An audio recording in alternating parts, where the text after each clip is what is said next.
Bismillahirrahmanirrahim. Assalamualaikum warahmatullahi wabarakatuh. Innal hamdalillah nahmaduhu wa nasta'inuhu wa nastaghfiruhu wa na'udzu billahi minasyururi anfusina wa min sayyiati a'malina.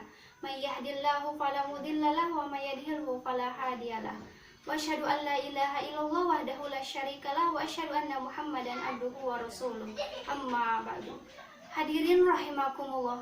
Segala puji bagi Allah yang telah memberikan segala nikmatnya terus-menerus, siang dan malam tanpa perhitungan, yang maha terjaga, yang tidak pernah mengantuk dan tidak tidur, yang maha hidup abadi dan maha memelihara semua makhluknya.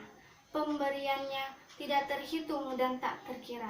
Tak ada ungkapan syukur yang terucap dari lisan sang hamba yang lemah ini, melainkan ucapan Alhamdulillahirabbil alamin.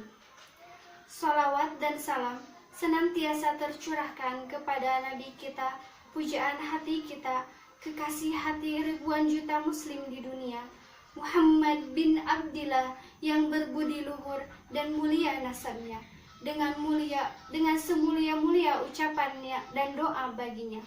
Allahumma salli wa sallim wa barik alaih.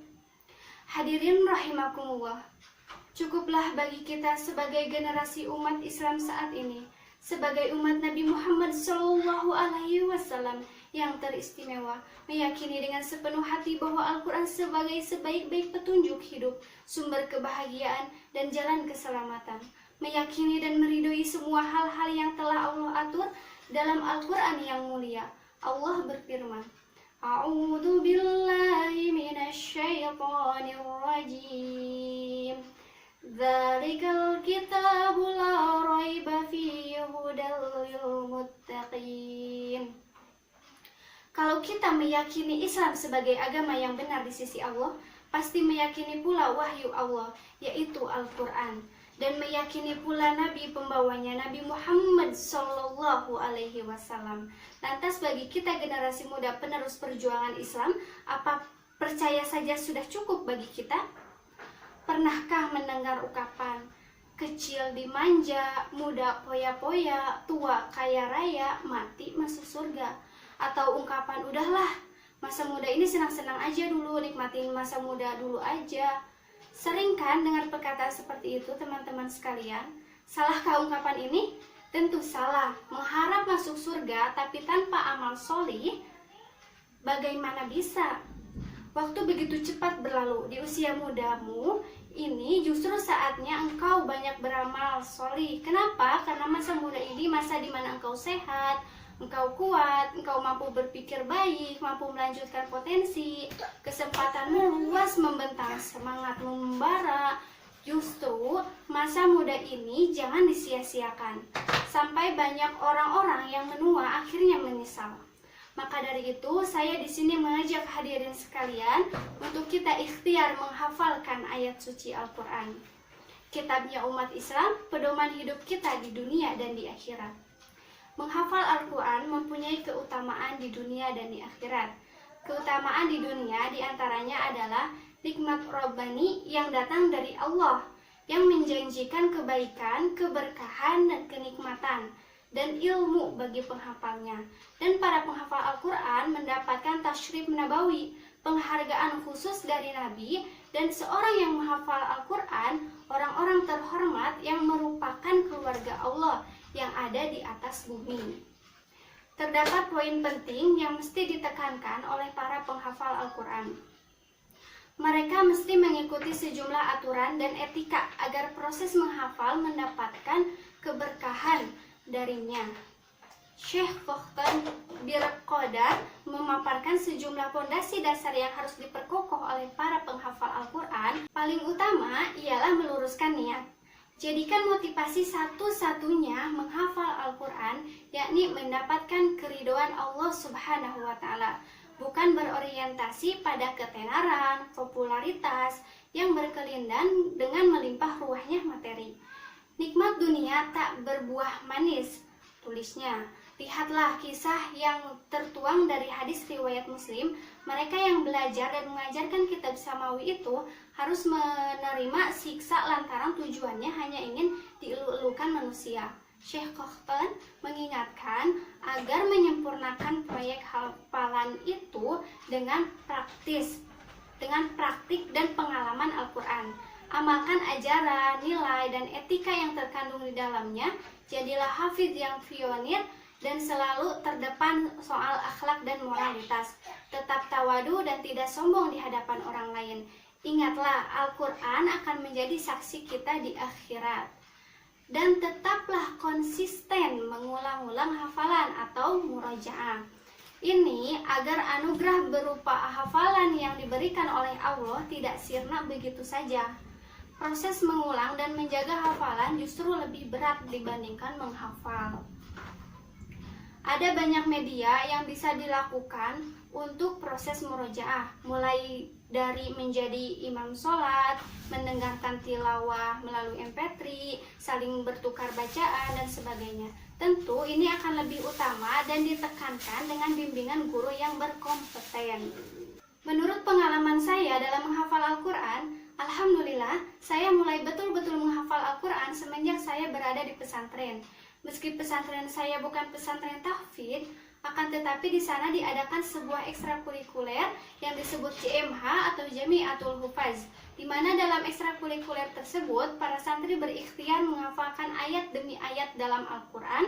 Ketika hendak menghafal, tentunya kita harus dalam keadaan suci dari hadas maupun najis.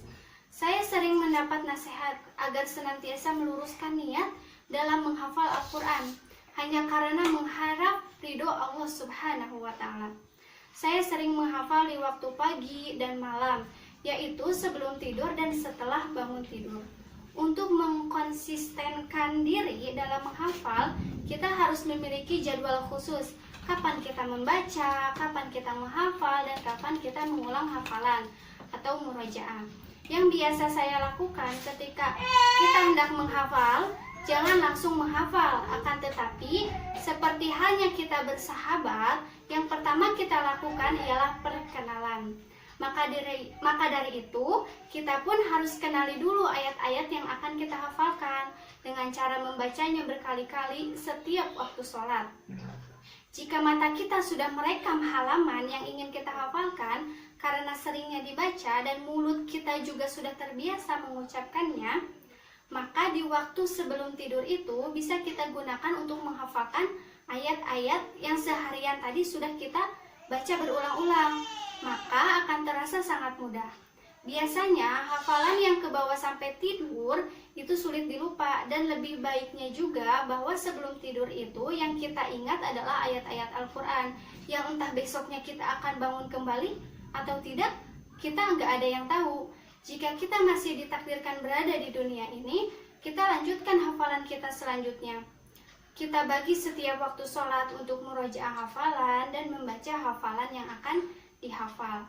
Kita jangan terlalu menghabiskan semangat kita awal menghafal, yang pada akhirnya kemudian hari selanjutnya semangat itu memudar, bahkan habis, yang membuat kita bosan dalam menghafal. Lalu bagaimana solusinya? Kita seimbangkan antara menghafal, membaca, dan murojaah secara konsisten sesuai jadwal yang sudah kita buat sendiri tadi. Konsisten itu bukan berarti kita menghafalkan banyak, akan tetapi sedikit-sedikit namun sering. Tentunya bakalan jadi banyak kan hafalan kita. Jangan lupa setiap hafalan harus dimurojaah, karena hafalan yang tidak dimurojaah akan gampang hilangnya. Sebagai penghafal Al-Quran juga, kita harus menjaga sikap atau akhlak, kurangi dan hindari hal-hal yang menyebabkan dosa. Maksiat yang kita lakukan akan menjadi titik-titik hitam di hati yang membuat sulitnya cahaya ilmu masuk ke dalam hati, yaitu hafalan Al-Quran. Semakin banyak hafalan yang kita miliki, maka harus semakin baik juga akhlak kita. Hal yang membuat saya konsisten dalam menghafal Al-Quran ialah niat. Niat mengharap ridho Allah Subhanahu wa Ta'ala. Mengingat diri sendiri yang selalu merepotkan orang tua, bekerja keras demi anak-anaknya, Akan tetapi apa yang bisa seorang anak kasih kepada orang tua? Kita tak punya apa-apa di dunia ini. Maka dengan hafalan Al-Quran inilah hadiah terindah untuk orang tua kita di dunia dan di akhirat. Amin ya Allah ya Rabbal Alamin. Semoga kita senantiasa bisa memperbaharui niat kita dalam menghafal Al-Quran lebih baik lagi dan diberi kekuatan agar tetap konsisten dalam menghafal dan memurajaahnya. Amin ya Allah ya Rabbal Alamin. Terima kasih atas perhatiannya. Mohon maaf atas segala kekurangan dan kesalahan dari saya. Wabillahi taufiq wal hidayah waridho wal inayah. Wassalamualaikum warahmatullahi wabarakatuh.